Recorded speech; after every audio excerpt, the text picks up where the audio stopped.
¿qué tal amigos? Yo soy Margot Cortázar y me da mucho gusto saludarlos en esto que es Jóvenes en TV3. La tarde del 27 de marzo de 1662, en lo que hoy conocemos como la ciudad de Oaxaca, un grupo de jóvenes de origen español jugaban a los dados en una tienda de sombreros, cuando entre el bullicio apareció un mulato, esclavo, que destacaba porque iba bien vestido. Su nombre era Miguel de la Flor. Miguel se sentó en la mesa para apostar. De entre sus ropas sacó un pequeño librito y cada vez que le tocaba tirar, hacía algo que para aquella época representaba toda una osadía. Invocaba a unos demonios que estaban dibujados en su libro. Después del juego, los españoles le pidieron prestado el libro a Miguel, pero el esclavo no accedió. Forcejearon y terminaron arrebatándoselo. Un día después, uno de ellos se percató de algo. El libro, además de los demonios, tenía escrita una frase en latín, por lo que pidió ayuda a un conocido para traducir dicha frase, la cual, se dijo, iba en contra de Dios. Fue entonces cuando los españoles acudieron al comisario del Santo Oficio para denunciar a Miguel, cuyo proceso inquisitorial dejó al descubierto la particularidad de este hombre. A pesar de las condiciones en las que vivían los esclavos mulatos, Miguel sabía escribir en español y latín, pero no solo eso, escribía poesía y obras de teatro en las que criticaba al régimen. Además, administraba los negocios de sus dueños. Se vestía bastante bien y, en suma, se comportaba como un miembro de la élite criolla de su ciudad. Como Miguel mostró arrepentimiento durante su juicio, la Santa Inquisición no mandó a quemarlo ni nada por el estilo, pero sí lo encontró culpable de herejía y apostasia, es decir, de renunciar a las creencias religiosas que le habían impuesto durante la conquista espiritual. El castigo fue el siguiente. Recibió 200 azotes, tuvo que caminar desnudo del torso por las calles, gritando los delitos que había cometido. También se le condenó a trabajar en un hospital durante un año. Se le prohibió volver a escribir y leer y no tenía ningún tipo de derechos. Ni siquiera podía ya vestirse con la ropa que usaba anteriormente ni montar a caballo. En pocas palabras, su condena estaba orientada a enfatizar su condición de esclavo.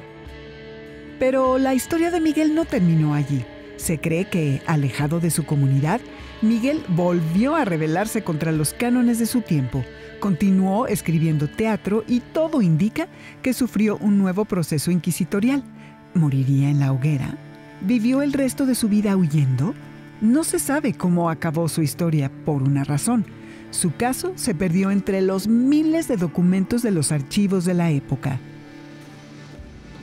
El caso de Miguel de la Flor fue rastreado por el historiador Rodrigo Salomón Pérez Hernández en el Archivo General de la Nación. Y como nos explica, tiene especial interés porque gracias a él nos hemos hecho la idea de cómo era la vida durante la época colonial. En este caso específico, la vida de los esclavos mulatos en Oaxaca. A partir del análisis del caso, es posible tener un acercamiento tangible a ese choque cultural que se dio después de la conquista. Miguel, siendo un esclavo, había integrado a su vida estilos y valores de los españoles, pero también transgredía al supuestamente pactar con demonios paganos. Piensa por un momento cómo fue la mezcla de culturas durante la conquista. ¿Tienes una idea de cómo vivían las personas durante la época colonial? Hoy sabemos y podemos recrear el ambiente de esa época gracias a que en su momento casos como los de Miguel de la Flor fueron documentados y archivados. Al principio con intenciones administrativas y jurídicas, pero con el paso del tiempo estos documentos comenzaron a tener un valor histórico y cultural, a tal grado que hoy en día no dejan de sorprendernos. Precisamente esa es una de las principales funciones de los archivos. Son la memoria de la sociedad. Los historiadores hurgan en ellos para poder interpretar y ordenar el constante flujo del tiempo, de los acontecimientos. Los sucesos que hoy nos parecen irrelevantes y cotidianos pueden ser claves para los historiadores del futuro, quienes sin duda investigarán sobre la forma en que vivimos actualmente. ¿Te imaginas que algún documento de tu vida cotidiana puede ser utilizado por un historiador dentro de 500 años? No es una idea viajada. Recuerda que somos seres sociales hechos de historia. te sugiero que no le cambies, porque hoy conoceremos muchas historias fascinantes como la de Miguel de la Flor. Descubriremos la importancia que tienen los archivos en la construcción de la historia. ¿Te suena aburrido? Te sorprenderá lo divertido que puede ser. Yo soy Margot Cortázar y este es tu programa Conciencia Histórica. El pasado no ha pasado. ¡Conéctate! Hace miles de años en Sumeria, territorio de la antigua Mesopotamia, existió un rey llamado Gilgamesh, quien se convirtió en un déspota con su pueblo. Cansados de él, los sumerios se quejaron ante los dioses, quienes mandaron a Enkidu, un ser salvaje, para acabar con el gobernante. Sin embargo, el plan de los dioses no resultó. Gilgamesh y el monstruo se convirtieron en amigos. Juntos emprendieron una serie de aventuras que encolerizaron a los dioses, sobre todo a Ishtar, diosa del amor a la que Gilgamesh despreció. Como castigo, la diosa mandó un poderoso toro del cielo, pero Gilgamesh y su amigo lo derrotaron. Ante esto, Ishtar tomó una terrible decisión. Terminó con la vida de Enkidu. La muerte de Enkidu destrozó a Gilgamesh, y por esta razón viajó en busca de unos sabios ancianos para que le revelaran el secreto de la vida eterna. Estos ancianos fueron los únicos sobrevivientes de un terrible diluvio que arrasó con todo en la tierra. Los ancianos le explicaron a Gilgamesh la imposibilidad de su petición, pero le dijeron en dónde se encontraba la flor de la juventud, en las profundidades del mar. El rey consiguió la flor. No obstante, mientras nadaba de regreso a la tierra, una serpiente le arrebató la flor. Solo entonces Gilgamesh aceptó la muerte y que la vida eterna únicamente le pertenece a los dioses. ¿Te gustó la historia del rey sumerio? ¿Identificas algunos temas? El poema de Gilgamesh es probablemente el texto literario más antiguo que conocemos. Tendrá fácil unos 5.000 años de existencia. Y si sobrevivió al paso del tiempo es gracias a una serie de extraordinarios sucesos. Checa el dato. Aproximadamente en el año 800 antes de nuestra era, el rey Asurbanipal de la ciudad de Nínive, con la finalidad de heredar el conocimiento a las futuras generaciones, mandó a transcribir todo lo que se sabía del mundo en tabletas de arcilla, pues por aquel entonces no existía el papel ni los libros. Se reunieron tablillas de todas las series de conocimiento y se guardaron en la casa del rey. Así fue como nació la primera biblioteca del mundo, por extensión, el primer archivo de la historia, pues en un principio las funciones de las bibliotecas, como la famosa de Alejandría, y los archivos no estaban claramente delimitadas. En el año 612 antes de nuestra era, la ciudad de Nínive cayó a manos de invasores y quedó sepultada bajo los escombros. Poco se sabía de ella, hasta que en el año de 1845 se localizaron sus restos, y entre ellos se encontraron las tablillas de arcilla de la biblioteca del rey Asurbanipal. Gracias al archivo de los sumerios, hoy podemos tener una noción de cómo era la vida en la antigüedad y de la forma en que nos hemos ido desarrollando. Si te das cuenta, algunos de los temas del poema de Gilgamesh siguen siendo muy importantes para nosotros. ¿Te suena lo del diluvio? ¿Cuántos escritores habrán tocado el tema de la vida eterna a lo largo de la historia? La literatura tiene la capacidad de tocar esos temas trascendentales. Pero aquí habría que matizar algo súper importante. Nos centramos en el tema de Gilgamesh, porque es el más famoso y bello. Sin embargo, entre los documentos de los sumerios también se encontraban arcillas que tenían una función: llevar las cuentas de la ciudad, organizar el comercio.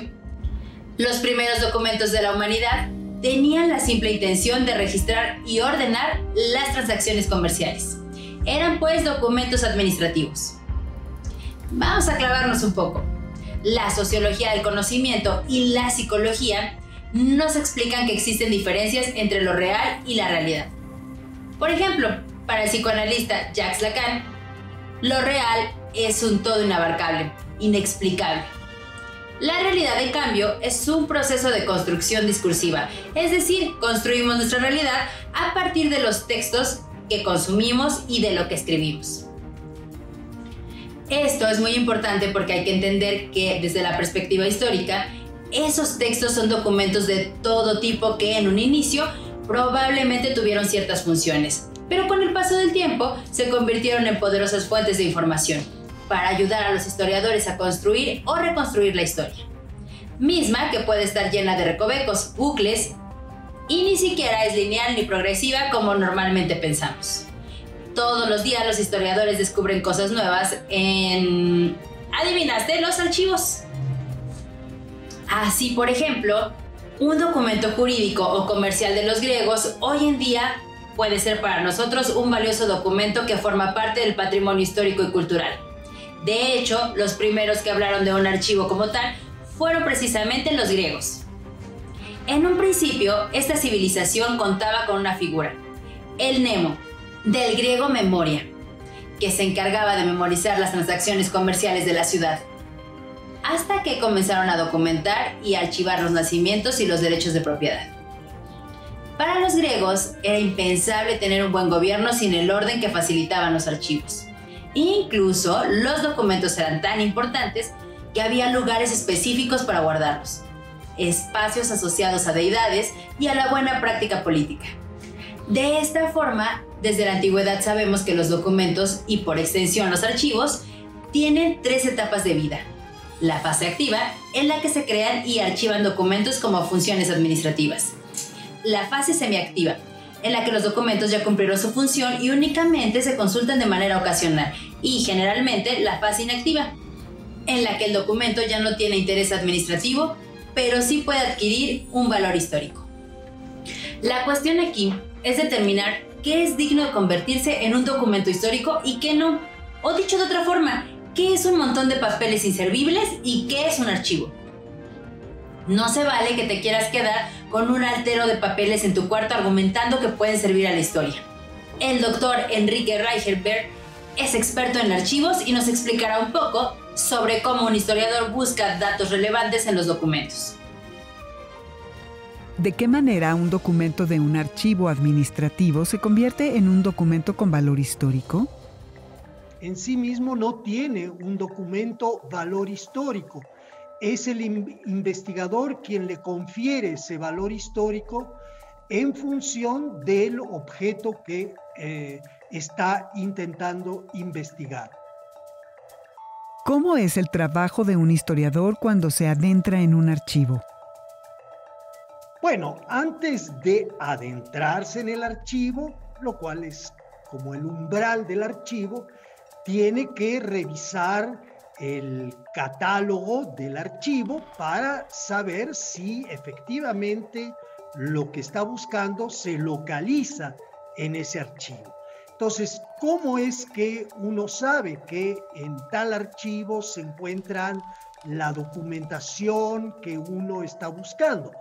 Bueno, cuando se trata de un estudiante, por lo general es guiado por sus maestros, por investigadores que lo han precedido en la búsqueda de documentos, pero si uno ya es un investigador independiente, efectivamente tiene que recurrir primero al catálogo de ese archivo y de alguna manera ya seleccionar lo que va a investigar.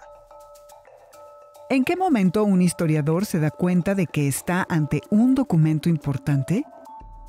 Uno se da cuenta que el documento es importante para la investigación que uno está realizando. A veces en la investigación histórica uno intenta conocer un personaje, una época, pero no encuentra el respaldo empírico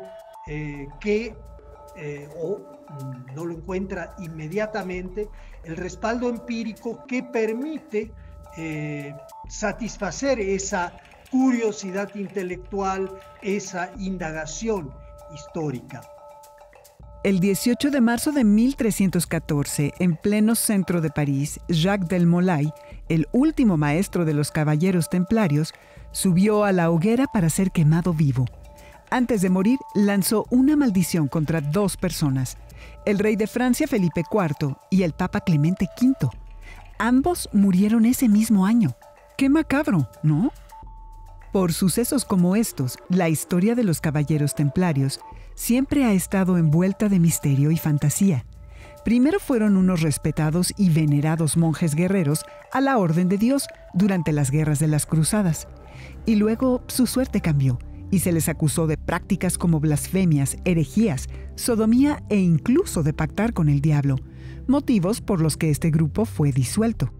Sin embargo, en el 2001, la historiadora y científica italiana Barbara Frale tuvo acceso a los llamados archivos secretos del Vaticano.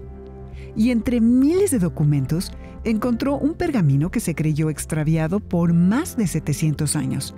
En dicho documento se puede constatar que el Papa Clemente V había indultado a los templarios después de que estos sufrieran múltiples torturas para obligarlos a confesar sus supuestos crímenes. Las investigaciones del Vaticano llegaron a la conclusión de que eran inocentes.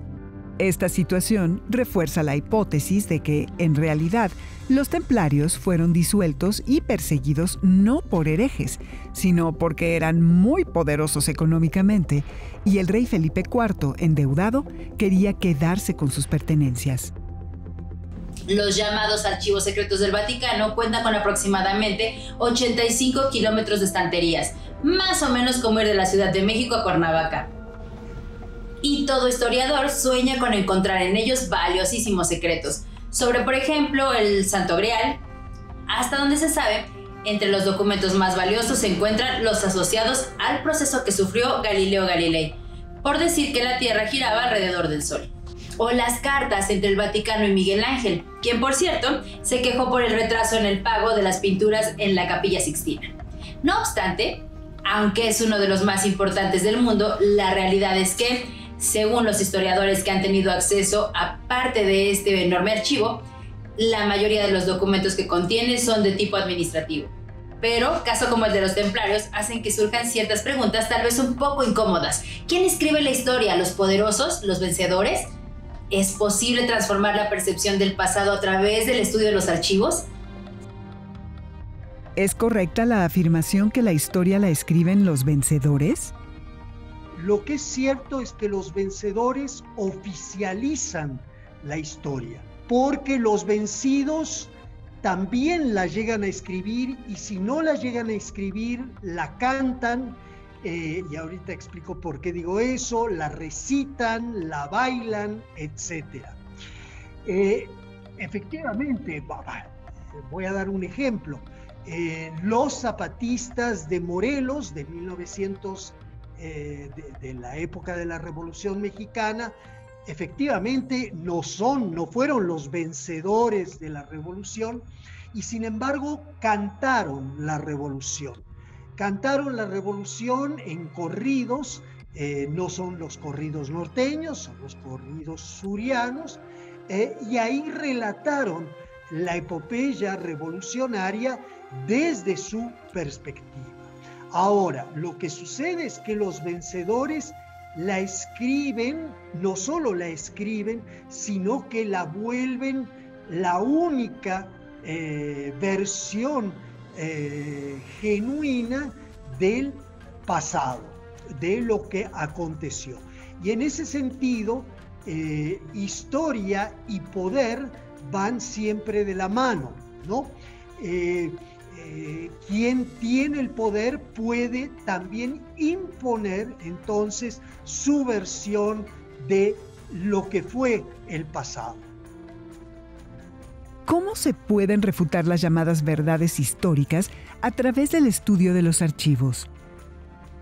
Las llamadas verdades históricas pueden ser refutadas, confirmadas a través de los archivos. Ahora, hay que descartar una idea que a veces está extendida en la gente, y es la creencia de que la verdad va a brotar solita de un documento. Vaya, si quisiéramos comprobar, por ejemplo, la culpabilidad de Luis Echeverría en la matanza de Tlatelolco, que en esa época era secretario de Gobernación, y buscáramos el documento donde él ordena matar a los estudiantes reunidos en la Plaza de las Tres Culturas, bueno, podríamos remover todos los archivos que hay en México, jamás encontraríamos ese documento. Es decir, hay muchas cosas que no se encuentran en el documento de manera impresa, sino que tienen que son resultado de, o digamos, las verdades históricas son controvertibles a partir de una interpretación que el historiador en dado caso realiza. ¿Cómo se percibe el tiempo, es decir, el pasado o el futuro, en el estudio de los archivos con los cambios tecnológicos? Bueno, yo creo que ese futuro ya nos alcanzó. Nos alcanzó porque hoy en día buena parte de una parte de los archivos están digitalizados.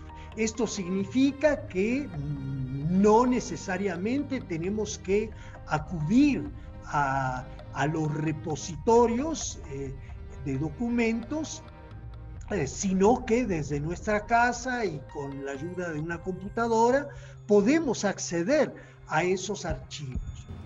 En el sarcófago del faraón egipcio Tutankamón apareció una frase lapidaria: he visto el pasado, conozco el futuro.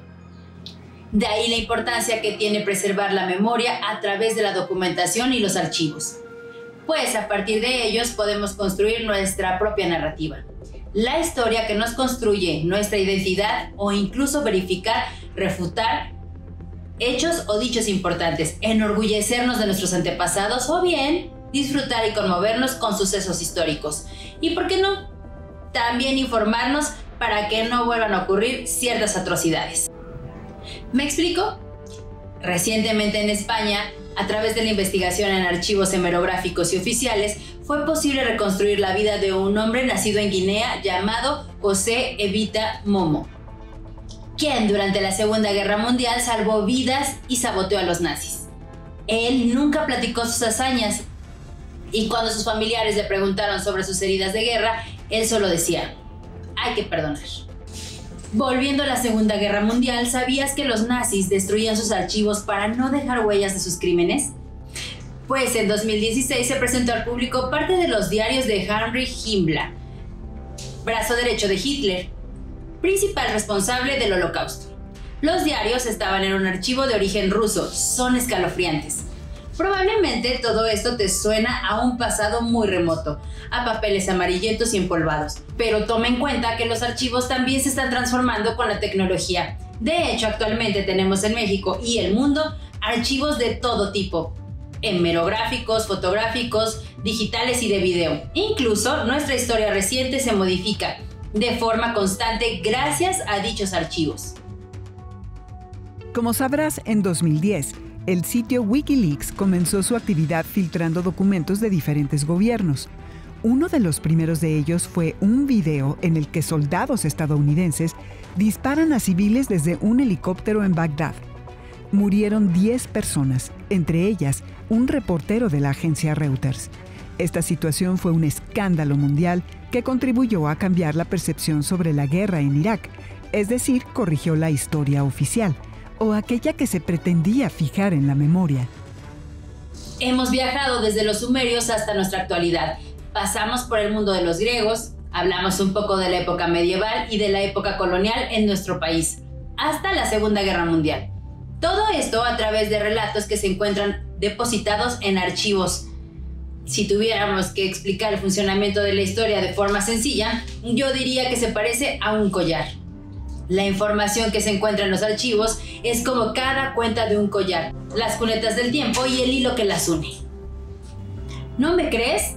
Échate un clavado en las fotos de tus abuelos, pídeles que te cuenten su historia, cómo vivían, o de plano investiga en el archivo de tu comunidad qué sucedió en la fecha en que naciste. Pero de hace 50 años. Seguro que encuentras cosas muy interesantes. Yo soy Margot Cortázar y te invito a que estemos en contacto a través de nuestras redes sociales que tienes en pantalla. ¡Hasta la próxima!